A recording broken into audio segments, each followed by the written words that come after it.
sejam muito bem-vindos, sejam muito bem-vindas. Está começando o JF Entrevista, um programa que traz para o debate assuntos diversos de educação, saúde, economia, cultura, política e muito mais. Estamos dando início à série Vereadoras e Vereadores da Câmara Municipal de Juiz de Fora.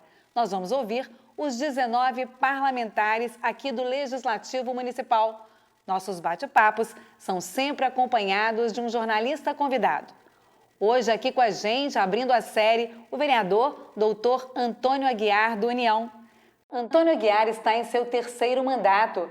É médico pediatra, atuante nos ambulatórios de autismo e síndrome de Down do SUS. Foi diretor do Instituto da Criança e do Adolescente, formado pela Universidade Federal de Juiz de Fora, fez residência e mestrado na Fiocruz. Atuou também como professor substituto de pediatria da UFJF. Foi subsecretário de Saúde da Prefeitura em 2001. Na vida política, é hoje líder do União no Legislativo Municipal. Sua militância começou na adolescência, quando participou do processo de redemocratização do país no pós-ditadura cívico-militar. Em sua pauta política, destacam-se a busca por maior qualidade da saúde pública e a defesa das pessoas com deficiência e as crianças. Doutor Antônio, um longo currículo, né? A gente até demora para falar, mas vamos começar perguntando para o senhor como é que o senhor concilia essa vida de médico, né? 40 anos, quase 40 anos na medicina e também como vereador. O senhor já está no terceiro mandato, já vai para mais de 10 anos como vereador. Queria que o senhor falasse um pouco de como que é conciliar essa vida dedicada ao outro, né? Afinal, nas duas frentes de trabalho aí, né, doutor Antônio? Muito obrigada pela participação do senhor aqui com a gente. Marisa, eu que agradeço a oportunidade. Deixa eu falar do Ricardo Ribeiro. Obrigada também, viu, Ricardo, por sua participação aqui com a gente. Eu ia fazer a saudação, Ricardo, né? Fazendo a saudação. Prazer está muito grande estar aqui com o Ricardo. O Ricardo também é um baita profissional, uma pessoa que tem se destacado muito na profissão dele. Então, é um momento para a gente muito importante pela qualidade do programa e pela qualidade também dos entrevistadores, né, Marisa? Que você também tem uma carreira muito bonita, né, dentro do jornalismo.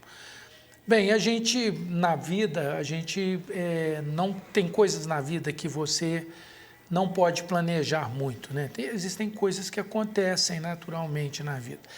Eu acho que a minha história de vida, a minha história pessoal, a história da minha família, a educação que recebi da minha mãe e do meu pai, sempre nos colocaram dentro de um contexto de ter uma visão social de maior comprometimento, né, sabendo que a gente devia, né, buscar avanços, né, na vida pessoal, mas a gente não esquecer ao redor nosso, né, o nosso papel como um indivíduo que faz parte de uma sociedade e que, obviamente, uma sociedade que ela é muito disforme, né, feita de muitas variações, de muitas diferenças.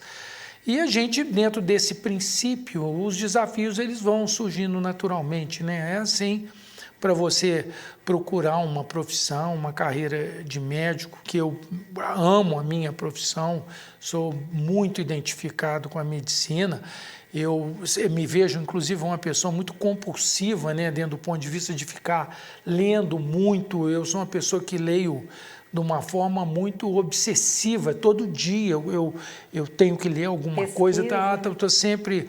Então, assim, e essa condição de você buscar dentro da medicina, né, a informação, tudo aquilo que você vai reverter, né, no dia a dia para as pessoas, nos coloca também dentro de uma visão prática, porque não é só o livro, não é só o papel que te ensina, né?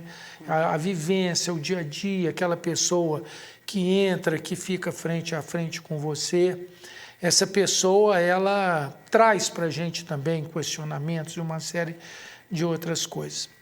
E essa vivência dentro do campo da medicina acabou nos trazendo para cá, para essa vivência que a gente tem hoje, principalmente na área da deficiência, na área do autismo, da síndrome de Down. e que a gente vê o quanto que isso tem uma importância para uma parcela significativa da população.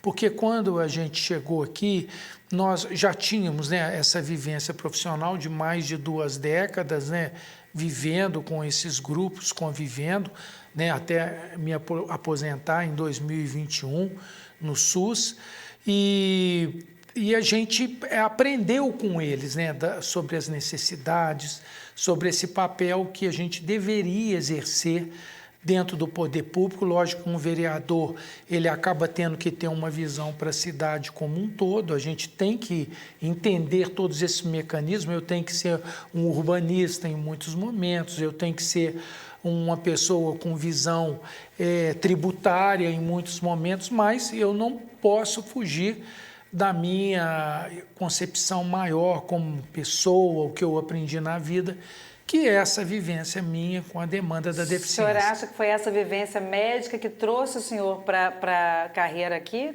política, ou o senhor já tinha essa militância antes mesmo de ser médico? Os amigos meus de faculdade dizem para mim que eu demorei muito a entrar nesse campo político, porque a gente sempre, mesmo como adolescente, como você relatou, eu faço parte de uma geração que tinha como objetivo a luta pela democracia. A gente queria eleições diretas, nós não queríamos um regime de exceção no Brasil, e eu ainda muito novo, com 14 anos, 15 anos de idade, a gente já participava de reuniões no bairro, né, com grandes lideranças políticas que a gente tinha na época para... Você está falando de qual bairro? Vitorino Braga, né? O Grajaú ali com Tarcísio, né? Que foi uma pessoa que foi um grande inspirador que a nossa geração teve. E participava, né, muito ativamente, né, do processo, das coisas no bairro e dessa visão, amadurecendo toda essa visão do que seria uma sociedade que desse mais liberdade, mais voz às pessoas. Quando nós entramos na faculdade, imediatamente a gente também desenvolveu lá as atividades dentro do diretório acadêmico, na representação de turma. A gente teve uma vivência participativa na política estudantil muito grande nos anos que nós tivemos na faculdade, na Universidade Federal.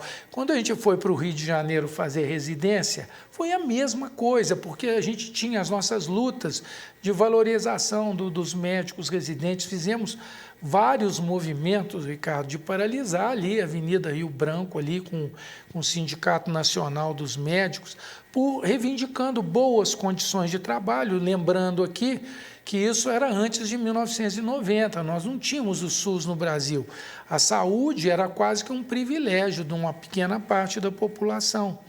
E nós, como pessoas que estavam, né, numa pós-graduação, fazendo uma especialização, a gente também era explorado por uma dominância que existia, né? A gente recebia 30%, 40% do que seria, por exemplo, um salário mínimo para trabalhar numa carga horária de quase 60 horas semanais. Então, a gente foi obrigado a entrar ali nesse movimento, né? Na época, o ministro da Saúde do Brasil, ou o ministro da Educação era o Jorge Bonhausen, que era de Santa Catarina. Me lembro que a gente, num desses movimentos, tivemos um encontro com ele, cercando ele, perto do Automóvel Clube, ali no centro do Rio de Janeiro, perto da Cinelândia, e às vezes esse movimento era feito com outros segmentos também, né? Então,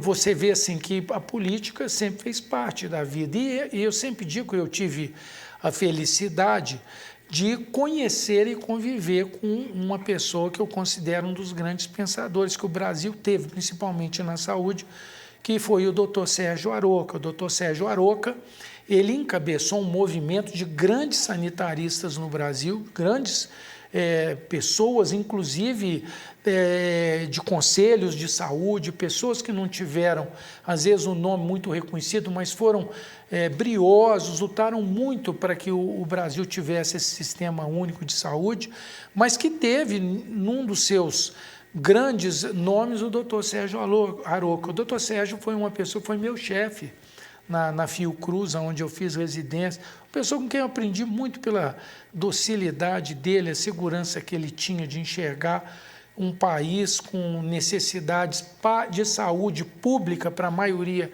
da população, bem diferente do que era oferecido, era quase que uma caridade, né? Quem não tivesse lá um IAPI, um INAMPS, não tivesse lá aquelas carteiras, né, de categorias, não tinha praticamente direito à saúde.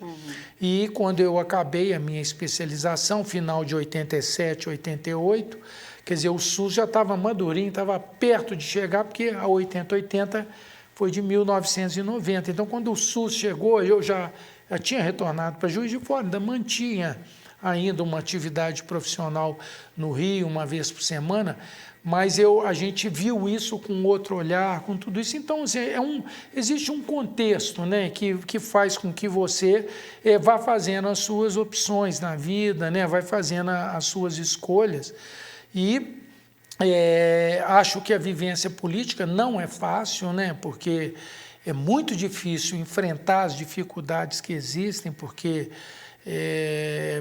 tanto a gestão, né, seja o poder executivo ou nós que desempenhamos uma função legislativa, a gente tem que ter a consciência que a dificuldade vai ser sempre a palavra de ordem que nós temos, porque não existe facilidade, que as vitórias, as conquistas que a gente vá encabeçando, vai construindo ao longo desse trajeto, ela não é finita, ela representa apenas um passo, um movimento um pouco mais à frente, em busca, né, de uma sociedade que seja mais igualitária, que dê mais oportunidades para as pessoas, né, porque a palavra de ordem, né, Ricardo, que eu aprendi também na minha vida, convivendo com as pessoas do autismo, da deficiência intelectual, da síndrome de Down, é oportunidade, que é o que as pessoas, todos nós precisamos na vida de oportunidades, cada um dentro da sua concepção, dentro da sua condição. Quero agradecer a Marise também pelo convite mais uma vez, o doutor Antônio, vereador, também participando conosco. Bom, dentro dessa linha de pensamento e a questão que envolve aí sua participação e seu crescimento, né, dentro da sua profissão que é ligada à área de saúde, qual a principal diferença da iniciativa privada para o setor público, onde você decidiu investir também parte aí da sua vida profissional?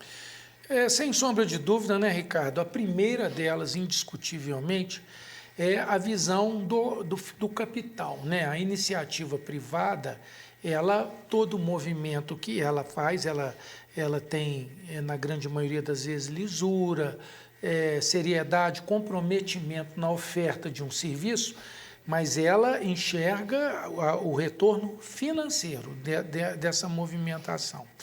E essa relação, às vezes, ela é muito fria.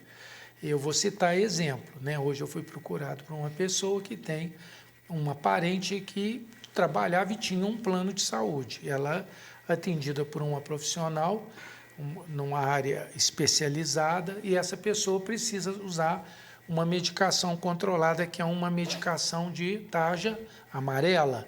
Poucos profissionais prescrevem com tarja amarela, que é onde estão os psicoestimulantes, né? Essas substâncias de maior controle.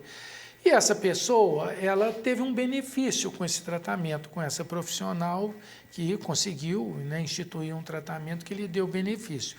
Ela perdeu o emprego dela, e ao perder o emprego, ela tinha um plano de saúde que era da empresa, e ela perde a condição de fazer essa consulta. Mas ela já vinha em tratamento há vários meses, eu diria até anos, com essa profissional, e o remédio dela acaba, e ela, sem condição de ter o remédio à mão, ela vai até o profissional e pede a ela a receita.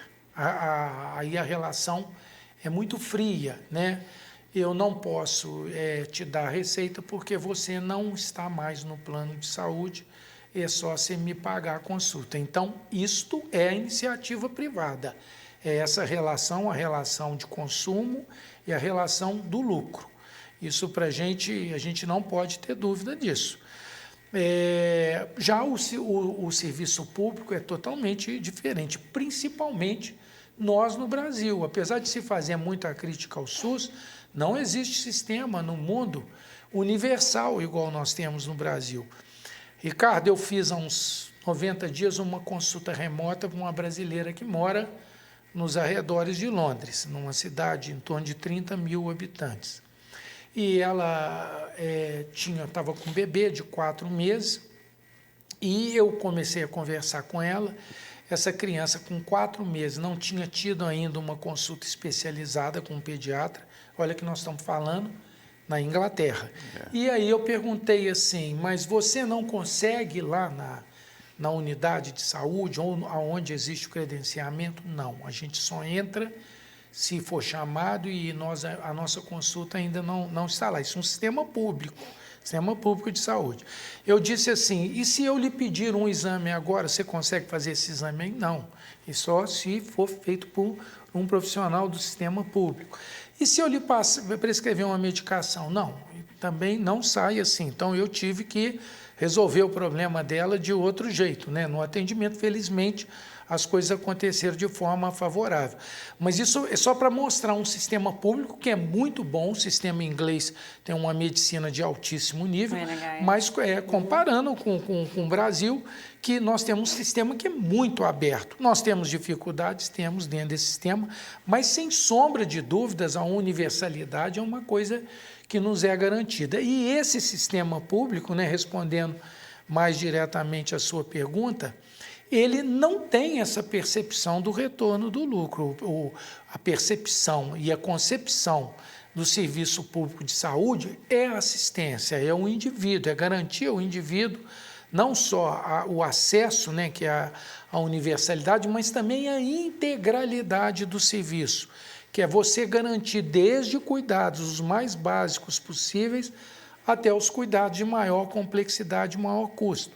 E é esse sistema ainda que segura muitas alternâncias dentro do sistema privado. Na pandemia, por exemplo, nós tivemos grandes demissões, né? As empresas passaram por apertos, né? Famílias tiveram dificuldades de plano de saúde, nós tivemos uma movimentação, isso foi dito aqui no seminário de saúde pelo Dr. Elvésio, de mais de 5 milhões de brasileiros que tiveram sair da saúde suplementar e migrar para o Sistema Único de Saúde, que foi quem os recebeu. Se nós não tivéssemos no Brasil um sistema privado, um sistema público, com a concepção que o SUS tem, nós não teríamos tido vacinação como tivemos, de graça e extensiva a toda a população, e podem falar o que quiserem, mas nós vimos que esse país continental recebeu as vacinas de todas as formas possíveis, na Amazônia, através de barcos, em locais mais longínquos, né, no sertão brasileiro, através até de cavalos e outras condições, para que a população pudesse vir, porque o objetivo de um serviço público de saúde é o cidadão, que é diferente, né? Então, basicamente, essas seriam as duas diferenças aí básicas, mas é um interesse financeiro, sem sombra de dúvida. Doutor Antônio, vou fazer mais uma pergunta para a gente encerrar esse primeiro bloco, que a gente está colocando as duas questões frente a frente, a política e a saúde, né? O senhor já citou aí o Seminário Regional de Saúde. Queria que o senhor falasse um pouco do papel do Legislativo, o senhor que é presidente da Comissão de Saúde aqui da Câmara, já foi em outras ocasiões. Queria saber o papel do senhor nessa comissão, na liderança dessa comissão, e também do Legislativo ao promover um seminário como esse, em que a gente tem mais de 30 anos de SUS e que essa questão foi debatida ali, né? Qual que é esse papel e entrar também um pouco nessa questão da saúde pública aí nesses 30 anos? Acho que se fosse hoje, talvez o SUS nem existisse, né? Se fosse debater para começar esse sistema hoje no Brasil, né? Com certeza, Marisa. Eu acho que o SUS incomodou muito os interesses, com toda certeza. Mas o papel, por exemplo, de uma comissão, todas as comissões que a Câmara tem são muito importantes, todas elas. Eu acho que a relevância do trabalho do Legislativo com relação às comissões são todas de importância muito grande, porque a gente acaba atingindo, no conjunto, a sociedade como um todo. Você vai na educação, na saúde, no urbanismo, né? Na terceira idade, em todas essas condições que se apresentam essas comissões, tudo isso daí acaba num movimento final em favor, em benefício da população, que é o objetivo. Nós entendemos que o trabalho específico da Comissão de Saúde, ele fica numa ponta que realmente, em todas as pesquisas, é a maior queixa que existe, né? A maior preocupação que existe do cidadão. E é lógico, porque o bem mais precioso que nós temos é a vida. Qualquer um de nós, né, se sentir a vida sob ameaça, a gente pode perder tudo de uma hora para outra. Então, por isso, a saúde ela tem essa importância. O que nós, exercendo a presidência da Comissão de Saúde, buscamos fazer é trazer uma discussão num nível mais amplificado, para a gente poder entender o que acontece aqui na ponta, por que nós temos algumas dificuldades, e o seminário, por exemplo, nos mostrou isso. O financiamento ou subfinanciamento do SUS é um deles. Se você, por exemplo, pegar a participação do PIB do país em investimentos da saúde, o Brasil deve ser o 5º ou 6º país do mundo em PIB, são quase 10%, 9,8% do PIB para a saúde. Mas quando nós dividimos esse valor para a população brasileira, para a gente pegar o valor per capita, nós só ficamos à frente da Índia e da China, que são os 2 últimos países em investimento per capita para a saúde. Então, milagre. Então, esse detalhe é um detalhe muito importante. Uhum. Então, é preciso a gente entender, e esse foi um dos temas do seminário, o financiamento, que foi mostrado aqui com uma clareza muito grande quais seriam essas dificuldades. Nós tivemos também uma emenda, a emenda 75, no governo anterior também, que restringiu muito, né, o recurso para a saúde, que agora me parece que ela caiu, né, e nós vamos ter um retorno também desse financiamento. Então, o dinheiro para a saúde é muito importante. A outra questão, por exemplo, que nós discutimos aqui, é o processo da judicialização, que é um outro pilar crucial, porque a judicialização, ela garante lá a ponta do triângulo lá, que é o direito absoluto do cidadão à universalidade, o direito à saúde. Mas ela entra num outro pilar, que é isso que eu disse, que é o pilar financeiro. E ela acaba, de um jeito ou de outro, quando há uma obrigatoriedade do gestor público de cumprir metas que não foram previamente estabelecidas, você vai ter um gasto superior àquele recurso que você tem. Lógico que eu sempre deixo isso claro, eu defendo o cidadão, o indivíduo. O direito dele é que tem que ser garantido e nós, ou os legisladores, ou os gestores, temos que nos virar para encontrar uma saída para isso. E o outro detalhe, por exemplo, que nós trouxemos também no seminário foi a questão relacionada à telesaúde, né, que a gente conhece como telemedicina, mas o termo mais amplo é a telemedicina, que nós sabemos hoje que não é só consulta online. Isso daí é uma das vertentes de uma telesaúde. A coisa mais importante, talvez, que esse sistema, o uso desse sistema tecnológico, e a pandemia nos obrigou, né, Ricardo, a entrar nele, é justamente fornecer dados, a gente conseguir criar um sistema que full time ele vá produzindo números para que o gestor tenha noção do que aonde gasta, né? Para que você melhore, agilize a gestão, né? Se você, por exemplo, num processo desse, imagina num país como o Brasil, se você tem esse sistema funcionando em tempo real, eu vou identificar, por exemplo, locais onde eu vou ter que ter, por exemplo, centros maiores de intervenção em doença cardiovascular, como o AVC, né, o derrame, ou então em doenças metabólicas, como diabetes. Vou ver locais, por exemplo, onde eu vou ter mortalidade maior em recém-nascidos, em partos. Isso ajuda você a construir uma gestão com mais efetividade, porque você cria um mecanismo de ação que é quase que imediato àquela demanda. Então foi muito interessante essas observações que foram feitas no seminário. Nós tivemos aqui perto de 30 municípios na nossa região, tivemos, por exemplo, municípios fora daqui, como Barbacena, que é da região da Vertentes, estado do Rio de Janeiro, Três Rios, além Paraíba, que participaram do seminário. Tivemos profissionais de todas as áreas, juristas, sua área, jornalistas, profissionais de saúde, os mais variados possíveis. E isso daí, gestores, né, de saúde, políticos, vereadores, prefeitos, uma participação muito grande, cuja intenção também era que nós difundíssemos essas informações para a nossa região, porque Juiz de Fora também tem que desenvolver o papel que ela tem de uma capital regional. Juiz de Fora tem uma área de influência aí de mais de 1,5 milhão de habitantes, uma das regiões mais importantes do estado de Minas Gerais e uma das regiões onde se tem menos investimento em Minas Gerais com relação a uma maneira geral, a infraestrutura e todas essas questões. Isso não é de hoje, né? A gente sabe que são governos e mais governos que vão entrando e a gente não vê às vezes, essa avaliação.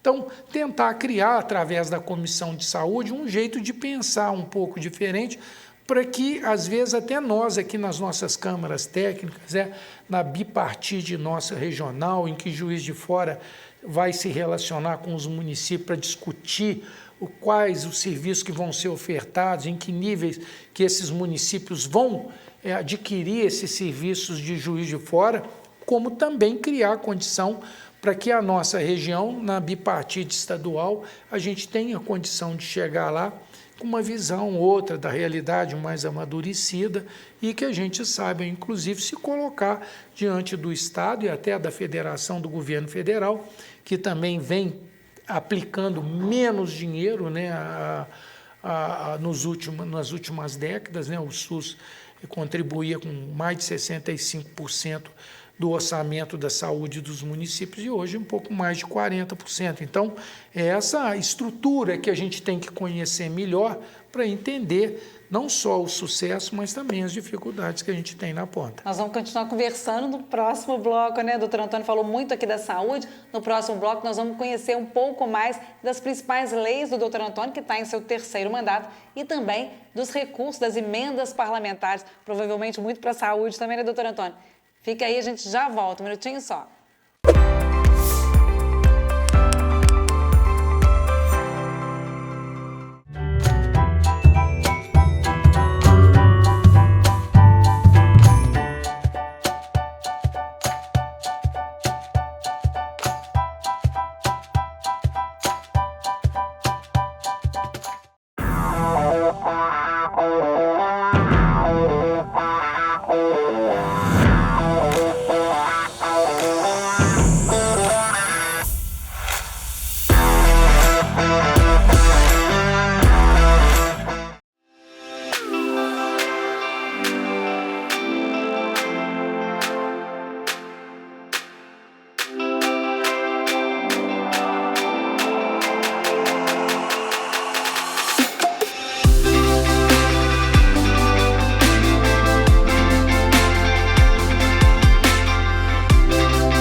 Tá no ar o Café com Política.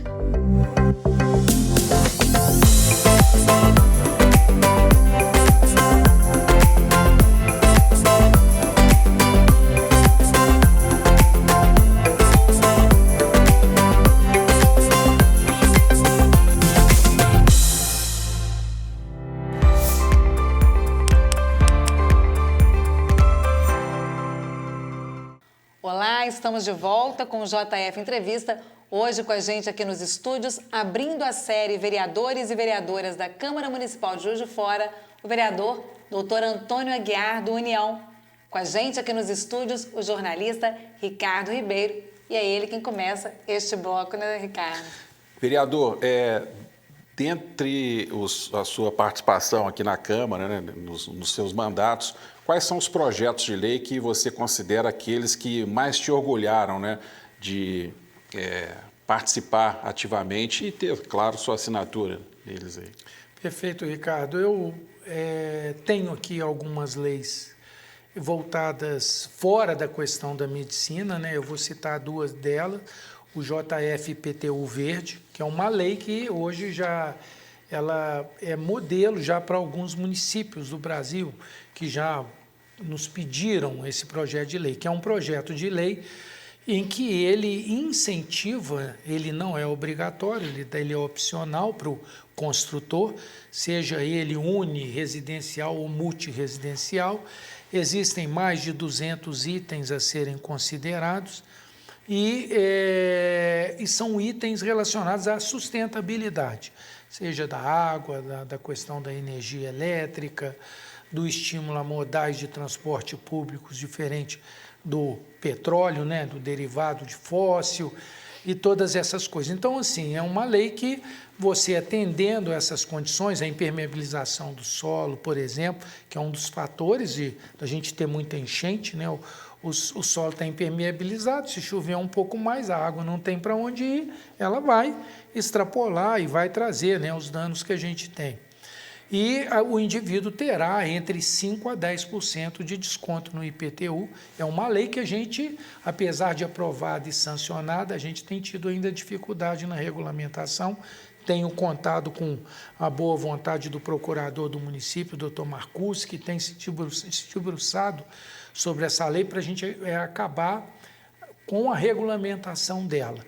Mas é uma lei que ela tem, além da aplicação do interesse ambiental, e ela tem um caráter pedagógico, que é você preparando as futuras gerações para uma visão da responsabilidade dela com o meio ambiente, porque é uma lei que, inclusive, pontua quem tiver, por exemplo, prédios ou residências com convênios com associação de catadores, de recicladores, que é uma maneira, inclusive, de você estimular a economia, né, dessas pessoas, né, pessoas que vivem dessa condição.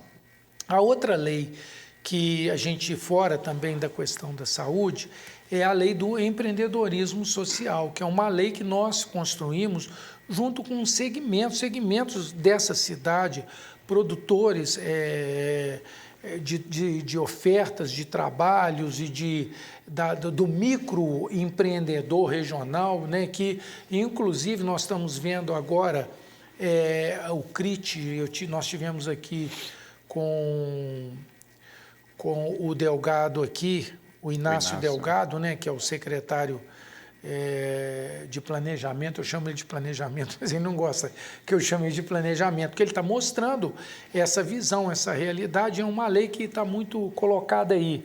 A lei de incentivo à cultura, né, que é uma lei que usa o ISS para profissionalizar a cultura, ela não mexe na lei Murilo Mendes, que é uma lei de entrada, mas ela pode botar dentro da cultura de Juiz de Fora em torno de 6 milhões de reais por ano, com um rigor muito grande para que as empresas possam buscar aquilo ali, né? Buscar o direito ou o produtor cultural de ter o acesso e a empresa de contribuir, né, com os recursos.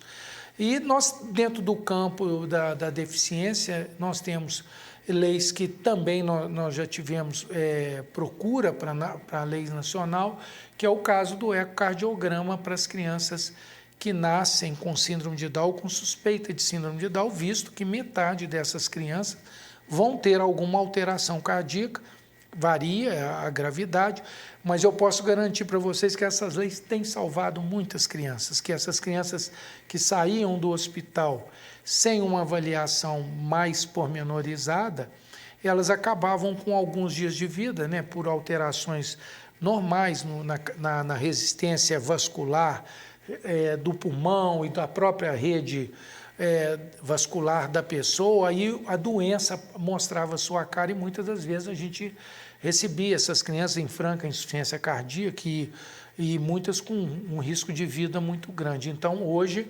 E isso é uma lei que a gente vê funcionar em Juiz de Fora, tanto no sistema público quanto no sistema privado. Todas as crianças hoje, atendo muitas dessas crianças, me chegam às mãos já com o ecocardiograma, a gente já sabendo qual que é a real condição dela. Leis de uma simplicidade maior, como a da biometria facial, não exigível para as pessoas com autismo, visto que os autistas têm uma dificuldade na fixação do olhar e essa biometria ela exige que esse paciente ele preste atenção naquela câmera. Então, você imagina o desconforto que isso gerava, né? A mãe com uma criança dessa, o menino não olha para a câmera, a fila não anda porque a roleta não destrava, os julgamentos, as críticas, né, que eram dirigidas para essa criança, essa família, como se fosse birrento e outras coisas mais, e isso criava e piorava, inclusive, a condição de muitas dessas crianças. Tem um diálogo grande, né? O senhor dialoga com várias áreas, o senhor está mostrando aí, né, pelas pautas, pelos projetos de lei do senhor, mas nessa área das crianças, né, com espectro autista, o senhor tem se destacado muito, né, doutor Antônio? Inclusive, regionalmente, o senhor tem feito palestras sobre isso, que é uma área que eu não sei se era pouco estudada e que agora o olhar, tanto político, né, quanto do Brasil inteiro, muita gente descobrindo atrizes, né, a Letícia Sabatella, já há mais de 50 anos, descobriu agora, né, que tem a síndrome do espectro autista. Como é que o senhor se tornou, então, vereador que é referência nessa área, inclusive com legislação, com leis, né, aprovadas nessa área? A gente quer garantir para eles, por exemplo, direito a estacionamento, porque, olha que absurdo, o CONTRAN tem uma norma agora recente que vaga para deficiência só se a pessoa tiver alteração de locomoção. E não é só isso que limita a pessoa que tem um transtorno, por exemplo, do espectro autista, quanto mais exposta ela fica a um ambiente sonoro, um ambiente luminoso, ela corre muito mais risco de ter fenômenos disruptivos, né? Ou a criança com síndrome de Down, que tem hipotonicidade, tem dificuldade de deambulação, essas pessoas precisam usar serviços ou a educação, ou serviços de saúde, terapias, e passam os dias, as semanas, a vida inteira se deslocando para lá e para cá dentro dessa condição. Então, um estacionamento destinado a eles, garantido a eles, próximo a um local desse, é você respeitar a deficiência que a pessoa tem, a limitação que ela tem. Então, a gente está fazendo uma lei municipal que é uma lei que contesta tudo isso, né? Mas a questão do autismo, só voltando mais dentro do que você falou, realmente é uma dessas coisas que é um chamado, né? Você no dia a dia é uma coisa muito interessante, porque sempre, mesmo lá no período meu de residência, a gente sempre teve muito interesse por essa área, que era a área ou da genética ou a área da neurologia. Então, como residente, eu fazia as minhas opções de estágio, de retorno de estágio para essas áreas, né? Eu já tinha um interesse muito grande por isso. E é uma coisa muito natural, porque quando a gente começa a exercer a profissão, essas pessoas elas vão chegando até você, vão se aproximando. E você percebe que existe realmente uma demanda muito grande nesse sentido. E aí você tem que se dedicar mais, você tem que estudar mais, e isso acaba gerando, né, um fenômeno, como você disse aí, da gente ter que... O ano passado eu fui a 32 cidades falar sobre o autismo. Esse ano eu não devo ter feito, porque a gente limitou um pouco essas andadas em Juiz de Fora e fora de Juiz de Fora. A gente deve ter feito seguramente em torno de 20 a 22 encontros dessa ordem, né? Em todos os níveis, vou em escolas, falo para crianças, porque eu acho que é importante a criança saber disso. Semana retrasada eu fui numa escola aqui, Ricardo, uma escola estadual, falar para meninos de 12 anos de idade e meninas, e tinham 4 autistas dentro do grupo lá, onde eu fui conversar. E é muito interessante essa experiência de você estar ali mostrando para eles, tentando explicar, eles têm interesse, né? Professores, né? Os professores têm muito interesse. A semana passada eu falei para um curso nacional para vários profissionais de saúde do Brasil inteiro, tinha gente do Pará, Mato Grosso do Sul, gente do estado do Rio de Janeiro. Falei até sobre autismo, foram 4 horas, 2 horas de autismo e 2 horas de síndrome de Down. No final eu já estava quase que sem voz. Mas a gente entende também que é uma maneira da gente desmistificar as coisas, né? Mostrar para eles também, né, que não existe um ineditismo nisso, que isso é uma coisa... São essas questões que existem desde a história da humanidade, desde que o homem está aqui, entendida e vista em momentos anteriores sobre uma visão religiosa distorcida, uma visão mitológica, mas depois, com o andar dos anos, né, o próprio movimento das famílias, de um grupo de pais, principalmente a partir da década de 60, muda muito essa concepção, porque essas famílias saem de casa, botam a cara na rua e vão exigir de governos, de legisladores, políticas de educação, políticas de saúde. Né? As pessoas com deficiência ficavam escondidas, né? Sim, e isso gera informação, e informação gera mais observação. Então, eu te falo o seguinte, né? Quando eu comecei a minha vida profissional, eu receberia a maioria desses pacientes por indicação de profissional. Hoje eu te digo, sem medo de errar, que quem mais indica esses pacientes para nós são familiares, é o professor que faz um relatório e encaminha para a gente, são outras pessoas que estão já atentas a isso, né? E quando a gente fala, né, por exemplo, eu já fui falar em curso de cuidadores, e assim tenho um maior respeito por eles, Ricardo, porque são pessoas que trabalham o dia inteiro, muitas dessas pessoas em atividades domésticas ou já como cuidadores, ganhando aí um salário mínimo ou pouco mais do que isso, que destinam uma parcela desse salário para poder fazer um curso de capacitação, para poder cuidar melhor do idoso, né, das pessoas que precisam de cuidados de terceiros. E eles têm interesse que essas pessoas conheçam a síndrome de Down, conheçam especificamente o autismo, e toda vez que me chamam, eu vou lá com o maior respeito possível, porque eu sei que essas pessoas elas podem fazer a diferença lá na frente, né? Então, a minha visão nesse sentido é uma visão de ir pulverizando o conhecimento, e como você disse aqui em rede social, eu também gravo sempre muito rios, né? Faço muita publicação com temas, né? Temas que estão relacionados a essa área, principalmente a deficiência intelectual, a síndrome de Down e o autismo, e é uma conversa que a gente faz diretamente com a família, né? com a população, e isso é muito interessante. E dentro desse período que você está como parlamentar, o que você ainda não conseguiu desenvolver, que ainda é um desejo, uma meta sua na política, dentro do legislativo, que você pretende fazer? Dentro desse campo, Ricardo, essa pergunta é muito oportuna. Dentro desse campo, hoje a visão que nós temos discutido, e tive até uma conversa com a prefeita Margarida ontem nesse sentido, ela ficou, a princípio, assim, muito animada em discutir isso, que nós precisamos de melhorar a abordagem dessas pessoas, não só no início da infância, com o diagnóstico precoce, com as intervenções precoces, mas essas pessoas elas estão envelhecendo.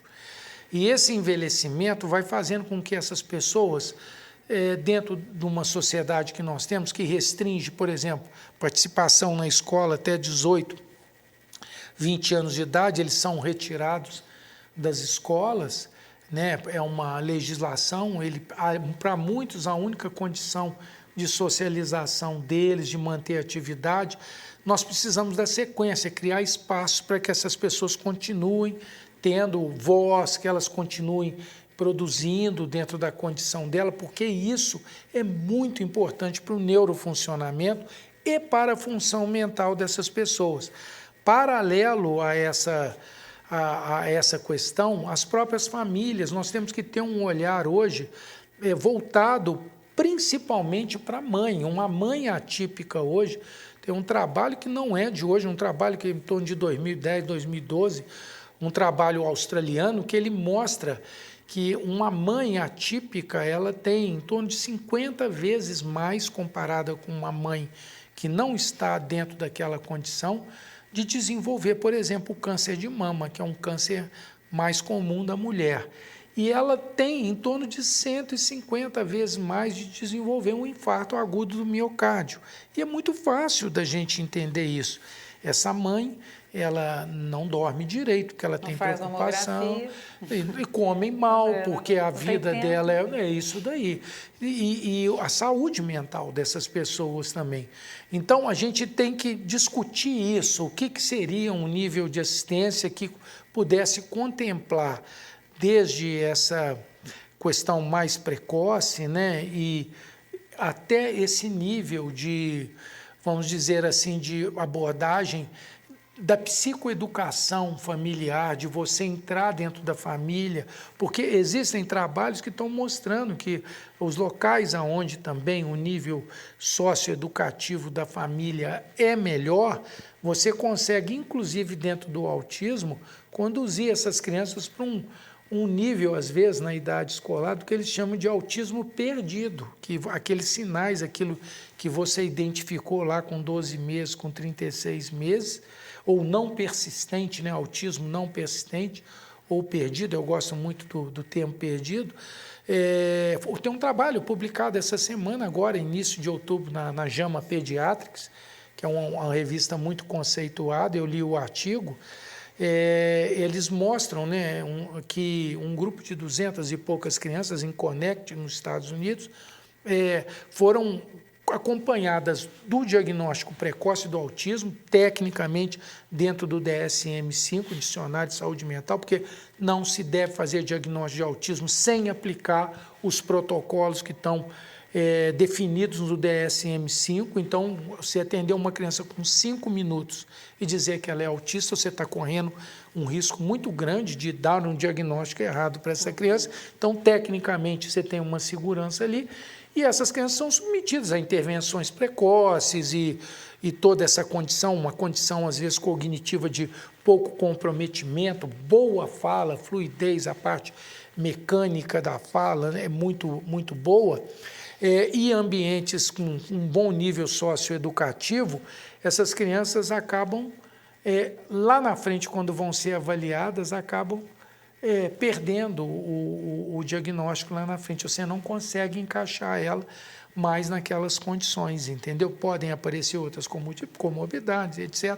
Mas é muito interessante esse estudo, porque esse estudo mostra que realmente, né, esse investimento, tanto na condição do paciente e também esse investimento feito na estrutura da família, na sociedade, melhorando essas condições sociais, educativas e até financeiras, que muitas dessas pessoas têm dificuldade da manutenção de questões básicas para elas e para os filhos, nós podemos dar a essas pessoas uma sequência na vida um pouco diferente, né? E mudar bastante o perfil de muitas dessas pessoas e colocá-las numa condição talvez que chegue, como você citou aqui, de uma artista que passou a vida e que pode tranquilamente ter sido passado por um sistema desse, né? No caso da Letícia Sabatella, que chega num período que ela acaba se adaptando muito bem, que é uma outra característica que essas pessoas desenvolvem, uma capacidade de adaptação muito acima da linha basal,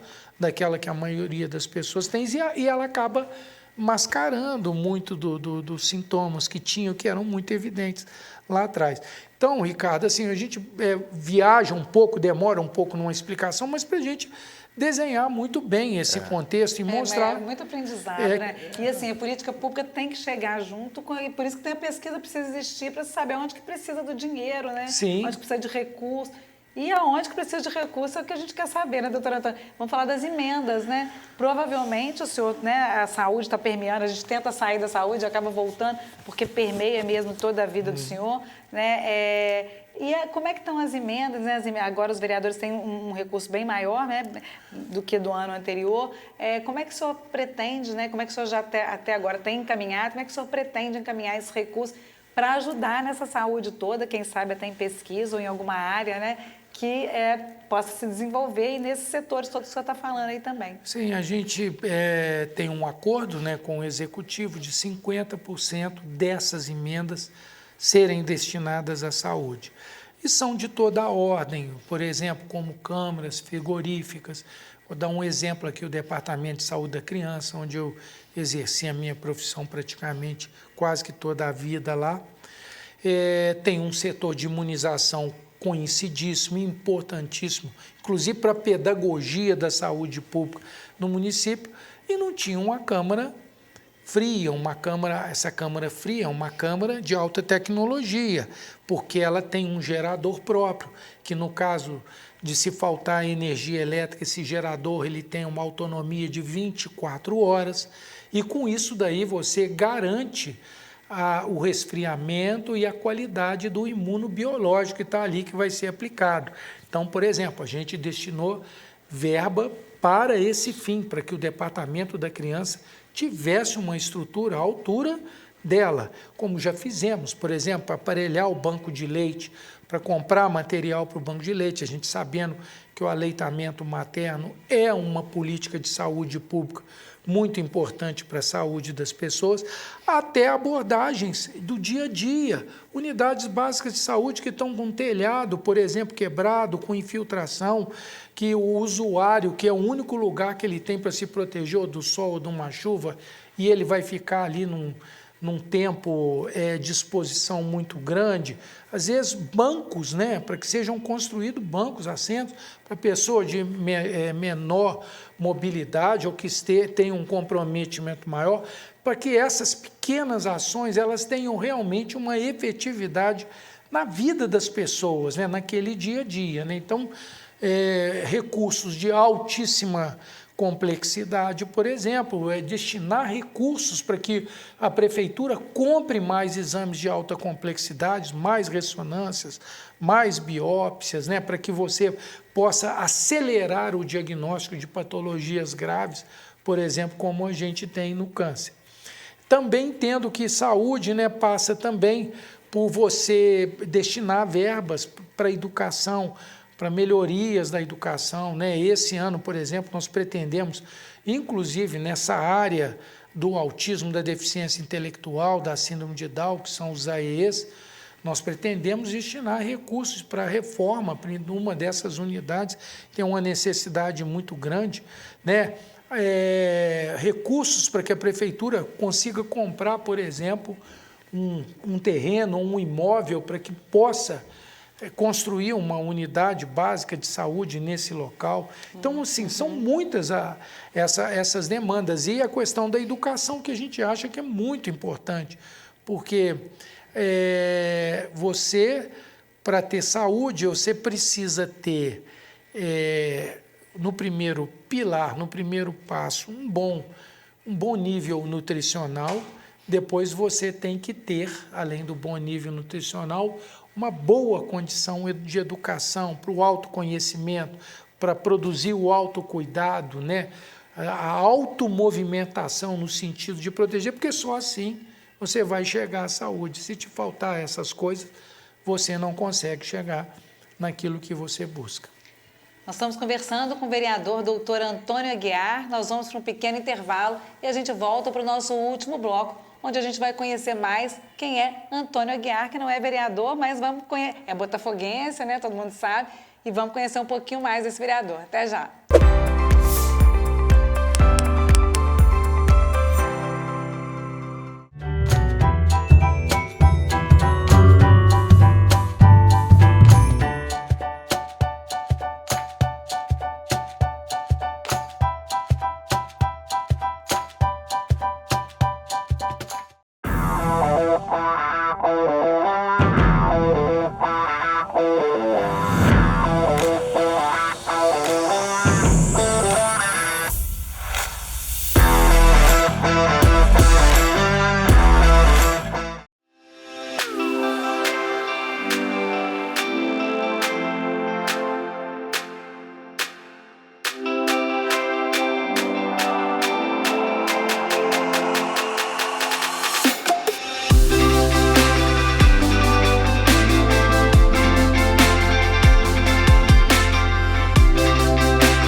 Tá no ar o Café com Política.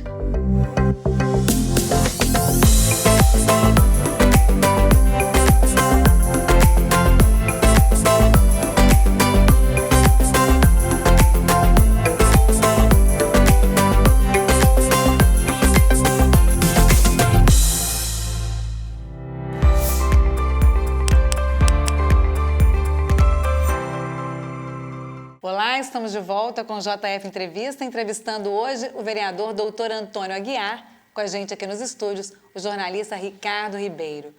Doutor Antônio, são tantas leis, né? E a gente falou muito da questão do autismo, mas não falamos do cordão de girassol, e tem muita gente já procurando o cordão de girassol.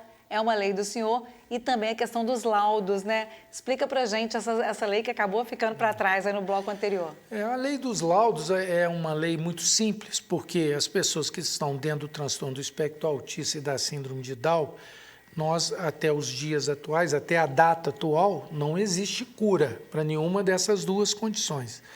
Então, essas pessoas vão ter essa característica por toda a vida.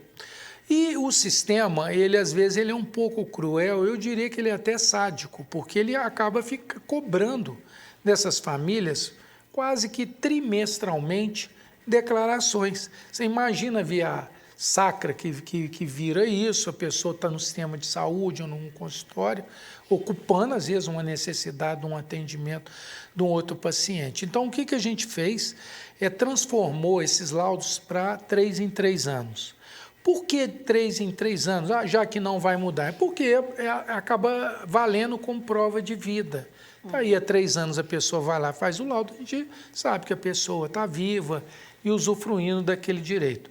O cordão de girassol, ele é uma lei que é a lei da empatia, na verdade. Porque o cordão de girassol, ele não muda os direitos que as pessoas com deficiência tem, baseada na Lei 13.146, a Lei Brasileira de Inclusão, que é uma lei de 2015, mas que já está sofrendo alteração. O próprio cordão de girassol, por decreto presidencial, está mudando alguns capítulos da Lei Brasileira de Inclusão com relação ao cordão de girassol.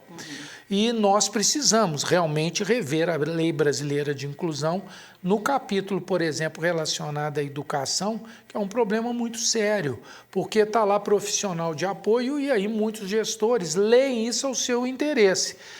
Profissional de apoio, então eu vou arrumar um cuidador e não um profissional com a qualificação. Nós temos defendido aqui, com unhas e dentes, que a educação inclusiva tenha profissionais e com qualificação, quanto mais qualificados, melhores, né? Isso também eu faço aqui uma alusão à prefeita Margarida, com quem eu conversei há poucos dias a respeito disso, e ela nos garante que ela, na gestão dela, ela vai manter profissionais com formação para estar com as nossas crianças. Nós temos em Juiz de Fora hoje em torno de 1.000 crianças hoje dentro da educação inclusiva, e essas crianças precisam e se beneficiam muito disso. Então, a bidocência, doutora?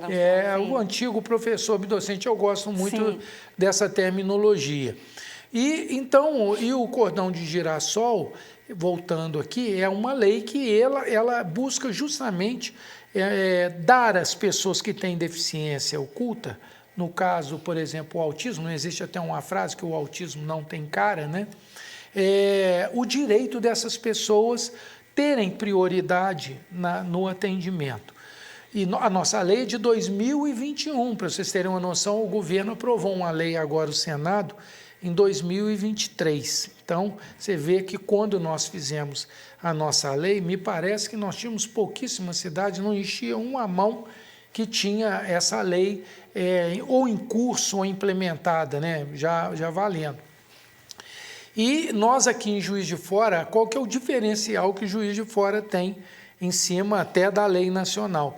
É que nós temos hoje mais de 15 condições bem especificadas, aquelas que existem na lei nacional, mas nós incluímos lá, por exemplo, a fibromialgia, a neuralgia do trigêmeo, que são condições... Que são as pessoas que podem... A gente vai falando cordão de girassol, né? É um cordão que as pessoas colocam, né, no pescoço, que tem os girassóis desenhados para que se identifique, já que eles não têm nenhuma aparência, né, de deficiência física, né? Mas ela tem uma deficiência oculta, né? Sim. E uma série de outras condições, a fibrose cística, por exemplo, a retocolite ulcerativa, né, doenças de cunho psiquiátrico, a psicoses, por exemplo, transtornos de ansiedade, quem tem pânico, obviamente tudo identificado, né? Essas pessoas têm que ter uma declaração médica para isso daí, que, como eu disse, é um movimento que começou na Inglaterra, no aeroporto de Londres, por trabalhadores que viram que existia uma demanda ali que não era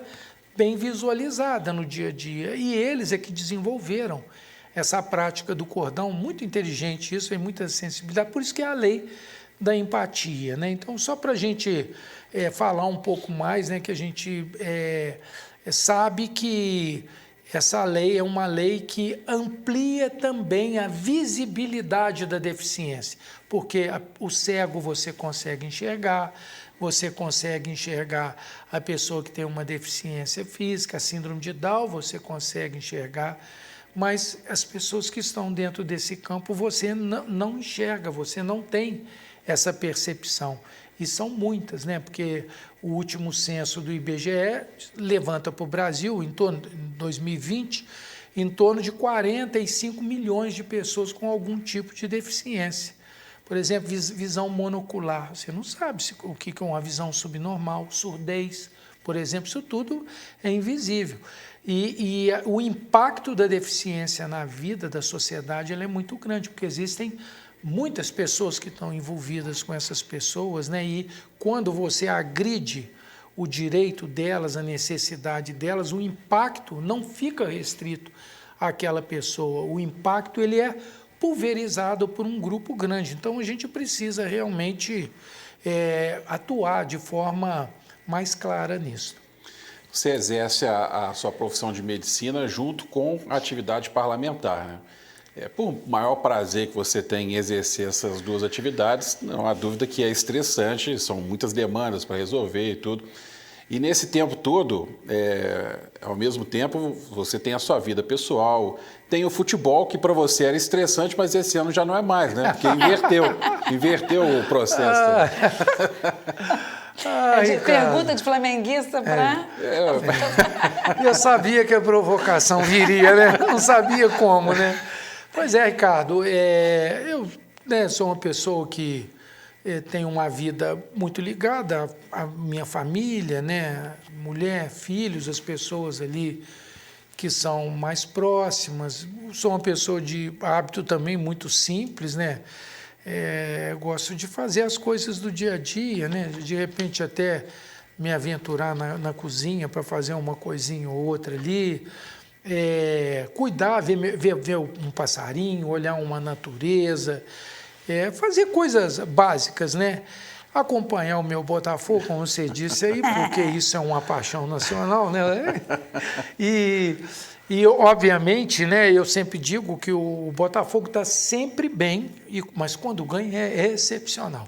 Então, a gente está vivendo realmente um momento muito grande, divido isso, né, com os meus filhos, mas eu acho que também que o meu trabalho, ele é uma forma de me relaxar, porque eu quando estou no consultório, ou quando a gente está elaborando algum processo, ou obtendo algum resultado da ação parlamentar, a gente fica muito feliz, muito realizado, muito relaxado. É muito ruim quando na profissão você tem uma dificuldade maior com um paciente ou com outro, uma coisa mais grave, ou então quando a função política ela te leva para um outro campo, que é um campo muito ruim, né, de você ter uma resistência em algumas condições, ou até um relacionamento que não seja um relacionamento de fidalguia, né, de respeito mútuo, e aí é ruim, né, aí é muito ruim. E em casa, eu vou te dar um exemplo, assim, lá em casa os meus filhos detestam jornalismo. Eles não vão seguir de forma alguma, ao contrário, né? Fazem outras atividades. Lá na sua casa, alguém gosta de política? Alguém vai seguir ou pretende seguir? A medicina também? A medicina, eu ainda tive esperança ainda um bom tempo, mas parece que um foi fazer a sua área, né? A área do jornalismo, do marketing, mas ele gosta de música, né? Então ele vive disso, ele tem uma banda de música, né? Fazer o comercial aqui, etc, né? Quem não conhece, né? É o @etc oficial, né? E o meu é o @Dr. Antônio Aguiar. Deixa eu fazer também o meu para quem quiser conhecer a rede social. Senão eu vou ser cobrado da assessoria, viu, Marisa, se não divulgar, sabe? O outro fez engenharia civil. O cantor lá é o Dudu, o Antônio Eduardo, ou o Tony, como ele é conhecido, e o outro é o Henrique. Mas o Henrique, ele é o gestor da banda, é o gestor desse movimento que eles fazem, né? E a gente, tanto eu quanto a Fátima, entendemos sempre isso também, a gente respeitou sempre muito eles. É lógico que, principalmente na medicina, talvez na política, e não, eu acho que você tem um desgaste que é um pouco maior, apesar de você ser gratificante servir as pessoas, é gratificante você ver uma ação trazendo um bom resultado, mas em nenhum momento a gente os forçou a nada. Politizados eles são, a gente conversa muitas coisas, eles são pessoas que são muito antenadas, né, na cidade, no mundo, nas coisas que estão acontecendo.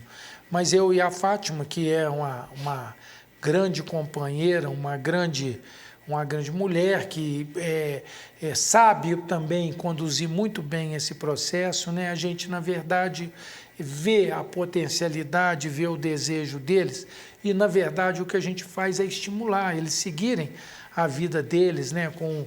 Com os desejos que eles têm, com os sonhos que eles têm, porque a vida é deles, né? E a gente tem que entender isso. E acho também que isso deve ser uma reflexão para todo pai e para toda mãe, né? Deixar os filhos, né? Escolher o caminho, buscar o caminho que traz para eles mais felicidade, que de uma maneira ou de outra é também a nossa felicidade, é também o nosso conforto, porque você vai estar dentro de uma vivência, de um ambiente que vai ter sempre mais harmonia, porque existe principalmente respeito pelas escolhas. Dá o segredo dessa energia, porque além de médico, 24 horas, né, que aguenta, né, todo mundo fala, vereador, ainda é um pai presente, né, doutor Antônio? Está sempre presente nos shows, etc. Né? Eu não consigo ir em todos não, né, Marisa? Mas alguns eu vou. Né? Cuido de mim também, né? Eu nado, né, 4 vezes na semana, né? Sai para nadar o horário que pode, às 6 horas da manhã, que eu acho também que eu tenho que tentar fazer a minha parte, né? Que é o meu autocuidado, a gente tem que cuidar também da gente, né? Mas eu considero isso coisas normais. Você fala assim, mas por que piscina? Eu falei assim, porque o futebol que eu joguei de forma mais amadora a minha vida inteira me deixou muita sequela, né? Joelho e tal. Então, hoje, o que não me incomoda é nadar, né? E hoje não, eu digo que tem mais de 15 anos, né, que eu incorporei a natação na minha prática diária de atividade física, né? E ali eu vou pagando a minha conta ali, né, do jeito que eu posso, né, Ricardo? Mas você tem algum sonho dentro dessa área política, por exemplo, de chegar a prefeito, quem sabe? Eu acho que quem está na política, ele está para todas as possibilidades. Você só não vai estar para todas as possibilidades se você estiver fora da política. Mas eu posso garantir que eu não tenho ambição, eu não tenho essa coisa desvairada, não tem nada disso. Eu vou trabalhando e vou deixando as coisas irem acontecendo na sua condição. Eu já tive a oportunidade em outros governos, recebi convite para compor, né, como vice-prefeito em pelo menos aí 2 governos anteriores. Deixa eu só te fazer uma provocação, então, desculpa até te interromper. O que é mais fácil hoje? Doutor Antônio Aguiar, ser prefeito ou ser presidente da Câmara?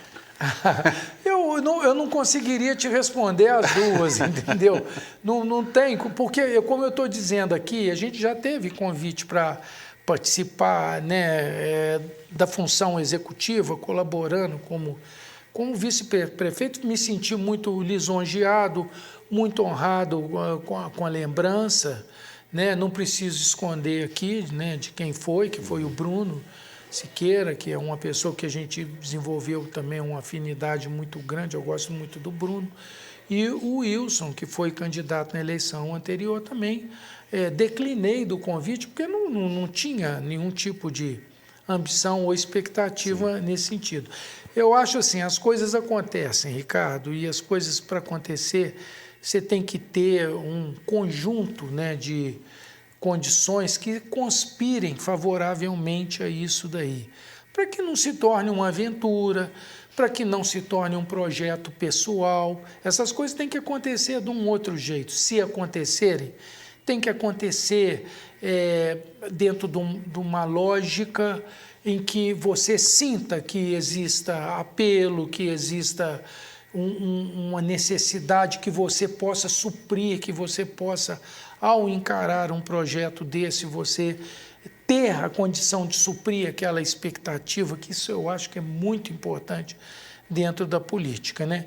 E se essas coisas não acontecerem, a gente vai seguindo a nossa vida aqui do jeito que a gente achar que é o melhor, ou que a gente possa oferecer, sem, às vezes, entrar dentro dessa questão mais, vamos dizer, mais ampla, né? Como você colocou aí. Eu ia acrescentar, o mais fácil, o Botafogo ser campeão brasileiro, mas você viu que eu deixei para não causar polêmica. Né? Eles ganharam, né? Ganharam do meu time. Assim.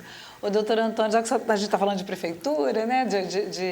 Vamos pensar em Juiz de Fora, né? O senhor nasceu aqui, né? Escolheu ficar aqui, esteve fora e voltou, né?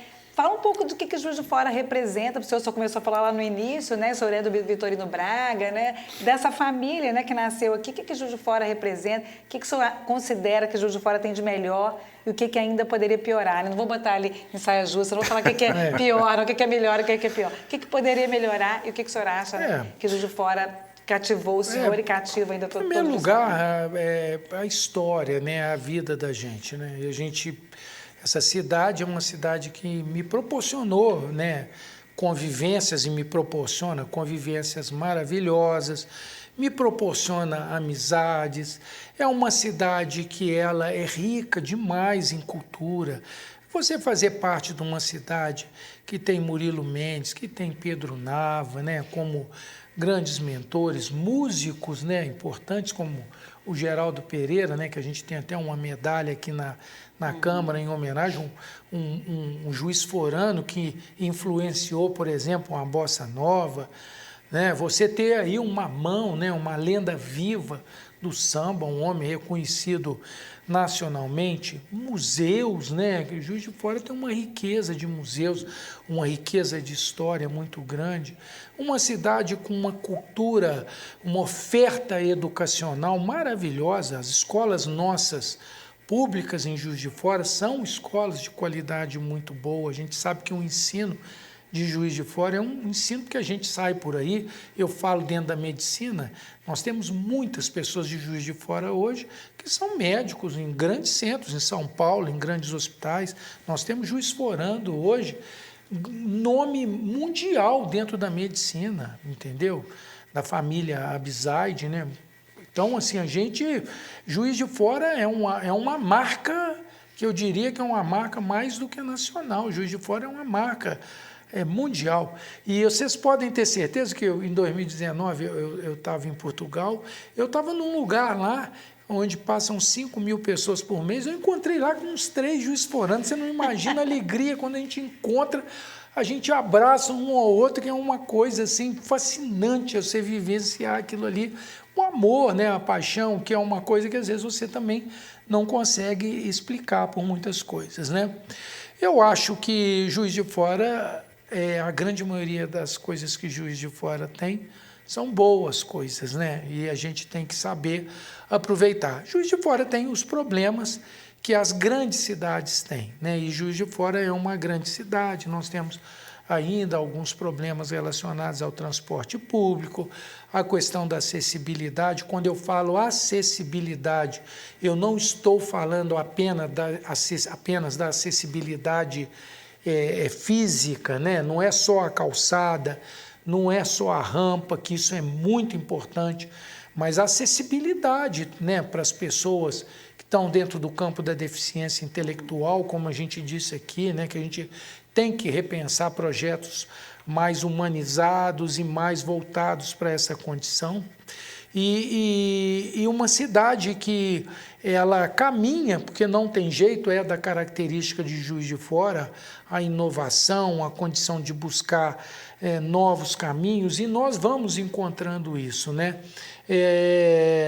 Os problemas que nós temos aqui, que eu acho que são problemas de maior dificuldade, são todos eles de ordem muito mais da nossa geografia, né, do nosso contexto geográfico, uma cidade ainda com muito altos e baixos, né, que dificultam, às vezes, ações, cidades onde você tem risco maior de desabamento, né? Você tem, às vezes, ocupações que, por exemplo, às vezes ficam muito próximas a áreas de maior risco. Então, a gente tem que melhorar essas coisas com o sentido e o objetivo de melhorar a vida das pessoas. Tudo tem que ser feito para melhorar a vida da pessoa, do cidadão, né? Dar a ele mais segurança, dar a ele mais condição.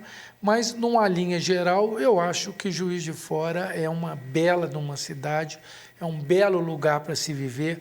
E aqui eu lembro aqui no Rio, né, que eu morava dentro do hospital, e às vezes as pessoas me chamavam, vão na Barra da Tijuca. Eu falava, não vou lá não, lá é muito longe. É mais aí quando você fala assim, não, o Antônio, e na Barra é longe, mas se aparecer alguém, Antônio, vou dar um pulinho lá em Juiz de Fora, você quer? Peraí que eu já estou indo, porque Juiz de Fora é logo ali. Então vim aqui sentir o cheiro da cidade, né? Energizava, a gente voltava para lá com muito mais motivação. Doutor Antônio, muito obrigada por essa entrevista. A gente aprendeu muito, né? Conhecemos melhor o senhor. Obrigada, viu, Ricardo? Eu que agradeço. Por sua participação. Então, esse foi o JF Entrevista, que abre a série de vereadoras e vereadores da Câmara Municipal de Juiz de Fora. Muito obrigada pela sua audiência. A gente volta na próxima semana. Até lá!